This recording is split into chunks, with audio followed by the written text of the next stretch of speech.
Yun guys, ang video na ito ay kuha ko po kahapon, libing po ng aking mahal na kaibigan na si Lola Rose Rosalina Messina. Ayan, nasa service po kami, papunta kami sa Memorial Park. Ayan, kasama ko ang aking anak na si Ate Shasha.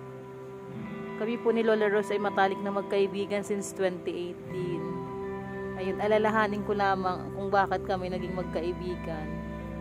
Naging magkaibigan kami kasi naalala ko noon, nagbibenta ako ng nag-consign ako ng peanut butter yung panahon na nag-resign na ako sa work. Tapos siya, mabait siya sa akin hanggang naging magkaibigan kami, hanggang lagi na akong nandiyan sa kanya kasi nagkaroon siya na medyo okayhan. Tapos yung anak ko pag nandun, laging pumupunta sa kanya, nakausap niya. Tapos hanggang naging close na kami, pag may mga kwento-kwentuhan kami lagi, hanggang ayun nga, nitong pandemic, matagal kami hindi nagkita nung pandemic. Ayun, ang pwede nang lumabas, ayun, pinasyalan ko na siya sa bahay nila, nakita ko siya, pupunta ko lagi. Tapos unfortunately nga, ayun, nabalitaan ko na nagkasakit siya. Ayun, nang nagkasakit siya, tinalasan ko na lagi yung pamamasyal sa kanya. Pero hindi ko ini-expect na basta mayat-maya na mamasyal ako sa kanya kahit hindi ko pa alam na may sakit pala siya.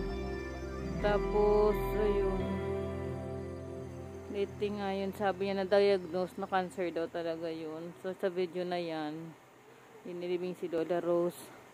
January 24 na masyal pa ako sa kanila, sa bahay nila. Namimiss ko talaga si Lola Rose kasi lagi kami nagkikwentuhan yan. Pag may libreng oras ako, pinapasyalan ko talaga siya sa bahay nila, kwento-kwentuhan, kung ano na lang. Minsan umiiyak ako sa kanya pag nainis ako kay Shasha. Ayan, talagang parang nanay ko na talaga siya kasi siya yung malapit dito sa amin. Yung nanay ko nasa probinsya. Ayan, naging mabait talaga siya sa akin. At ako naman sa kanya, ganun din. Kaya napamahal na din sa akin si Lola Rose. Yun nga, nang nalaman namin na may sakit siya, lagi na kami nagpipray over. Sabi ko, tiwala kay Lord ang kagalingan. Kasi sabi niya ayaw niya na magpagamot, magpakimo. Kasi may edad na daw siya. So yun, sabi ko, sige, na lang natin, i-pray over na lang natin lagi. At sumasambay naman siya sa akin sa pagdarasal ko lagi.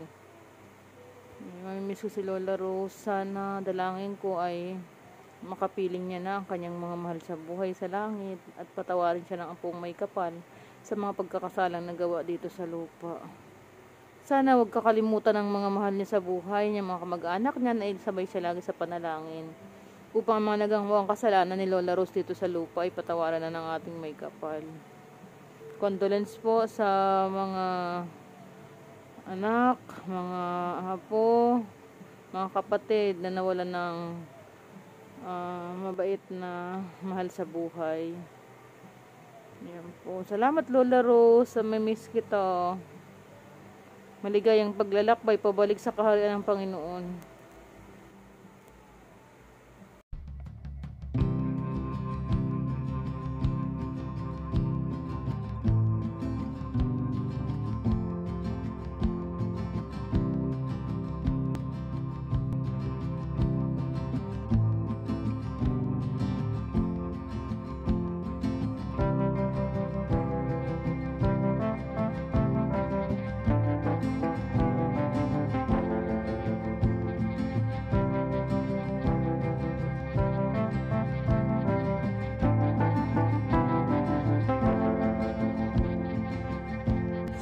Magsituto muna sa akin.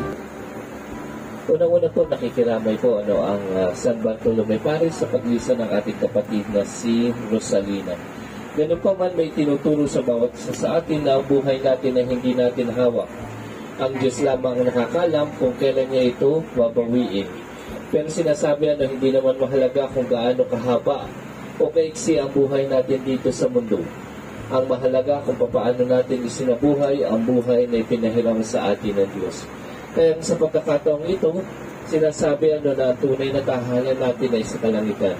Wala tayong ibang gagawin sa kalangitan kung hindi Sambahin at papurihan ang Diyos. Doon daw ay wala ng sakit at dusa at kalungkutan tayong madarama. Kaya sa ating napakinggan din ng pagwasa, doon naman tayo ay magkikita-kita din. Sa pagkakataong ito, si Nanay Rosalina ay nauna na. Pero sinasabi din kahit nauna na si Nanay Rosalina, kayo naman ay kanyang ipinagdarasal. Most probably, siya din muna ay nadoon sa purgatorio kasi ang purgatorio ay hindi po isang panusa at tatandaan natin. Bagkus ito ay regalo ng Diyos para sa bawat isa sa atin at inihanda lamang sa kasama ng Espiritu Santo magpasawalang hanggan. Sumayin niyo ang Panginoon. Itaas sa Diyos ang inyong puso at diwa. Pasalamatan natin ang Panginoong ating Diyos.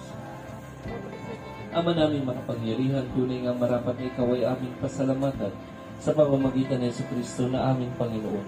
Sa gabi ng kamatayan ay pag-asang sumisilay ang muli niyang pagkabuhay na aming kinabukasan. Loob namin lumalakas ngayon aming natitiyak na kamatayan ay lilipas. Dito ang aming wakas sa sandali ng pagpanaw, ikaw ang aming hantungan. Kami ngayon namatay sa iyo, bukas mabubuhay. Kaya kaisa ng mga anghel na nagsisiawit ng papuri sa iyo, nang walang humpay sa kalangitan, kami nagbubunyi sa iyong kadakilaan. Banal ka po may kapal, banal ang iyong pangalan. Ama naming banal, ikaw ang bukal ng tanang kabanalan, kaya't sa pamamagitan ng iyong Espiritu, gawin mong banal ang kaloob na ito upang para sa amin maging katawan at dugo ng aming Panginoong Hesukristo. Bago niya pinagtiis ang kusang loob na maging handog, hinawakan niya ang tinapay, pinasalamatan kanya, pinaghati-hati niya iyon, iniabot sa kanyang mga alagad at sinabi, tanggapin ninyong lahat ito at kanin. Ito ang aking katawan na ihahandog para sa inyo.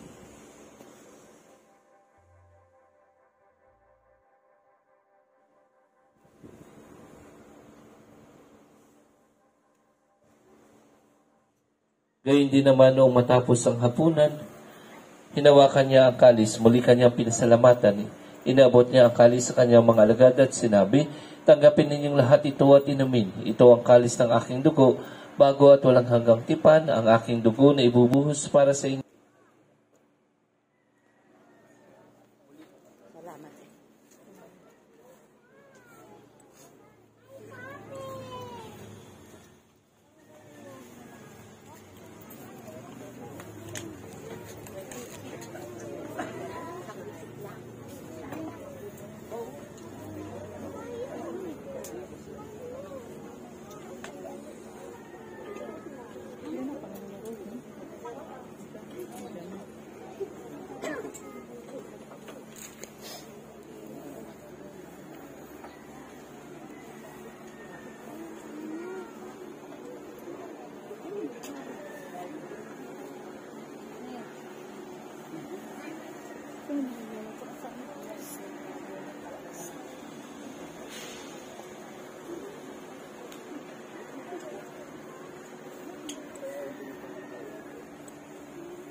Sige po, for the last viewing, maaari na po kayong sumulyap. Pangungunahan po ito ng mga kakilala at kaibigan. Susundan po ng mga kaanak. At ang huli pong susulyap ay ang immediate family. Gagawa na lang po tayo ng pila sa gawing kanan. Lalabas naman po sa gawing kaliwa at babalik po sa ating mga upuan. Sige po sa mga kakilala at kaibigan na nais sumulyap para sa huling pagkataon. Pila na lang po tayo dito sa kanan. Ako magbigyan flower. Sige, pagkain mo. Ano? Mamaya pa yun. Sulit pa naman na doon kasi mamaya mag-family na. Sige